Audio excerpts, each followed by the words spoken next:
আজকে বাংলার মুখ্যমন্ত্রীর জন্য একটা জবাব ছিল, যেটা সময়ের অভাবে আমি বলতে পারিনি। তো ওনার বোধহয় জানা নেই যে কোন নিয়ম লাগু আছে। ঠিক আছে, তো আমার তো বলতে খারাপ লাগছে, কিন্তু বলতে বাধ্য হচ্ছে যে আমার মনে হয় উনি শিক্ষিত নয়।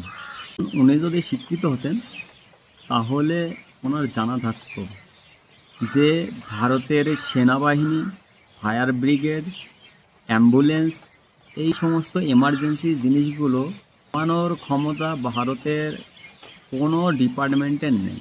যদি কোনো এমার্জেন্সি, যদি কোথাও যুদ্ধ লেগে যায়, সেখানে যেতে গেলে ভারতের সেনাবাহিনী কোনো ওই যে রাস্তার signal not, left by not, right by not, এই সমস্ত সিগন্যাল দেখার কোনো সময় নেই এদের। একটুখানি যদি সময় জ্যামে যদি আটকে থাকে তাহলে মনে করো দেশটা শেষ।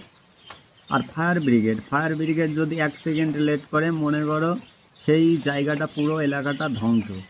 আর অ্যাম্বুলেন্স যদি লেট করে তাহলে তো বুঝতেই পারছো, তাকে বাঁচানো ওপরওয়ালারও সাধ্য নেই। তো ইনি কি মনে করেন, এই মহিলা কি মনে করেন যে দেশের জনগণকে অত্যাচার করে নিজেকে ওই চেয়ারে বসিয়ে রাখবেন? উনি কি বলেছিলেন যে প্রায় 200 জন আর্মি ওনাকে দেখে ভয়তে পালিয়ে গেছে। এটা ভাবার বিষয়।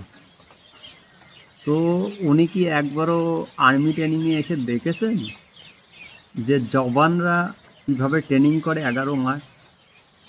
তো উনি যদি একবার এসে দেখতেন না, তো বাপ বাপ করে পালাতেন। আপনারাই ভাবুন এবার, যে জায়গায় দাঁড়িয়ে কীভাবে মিথ্যা কথা বলতে হয় সেটা ওনার ভালোভাবেই জানা আছে। তো কোনো ডিপার্টমেন্টকে নিয়ে আমাদের কথা বলা উচিত নয়, বা কাউকে কোনো ডিপার্টমেন্টকে অপমান করা আমার উচিত নয়, আমার মানবিক নিয়মে বলে। তবু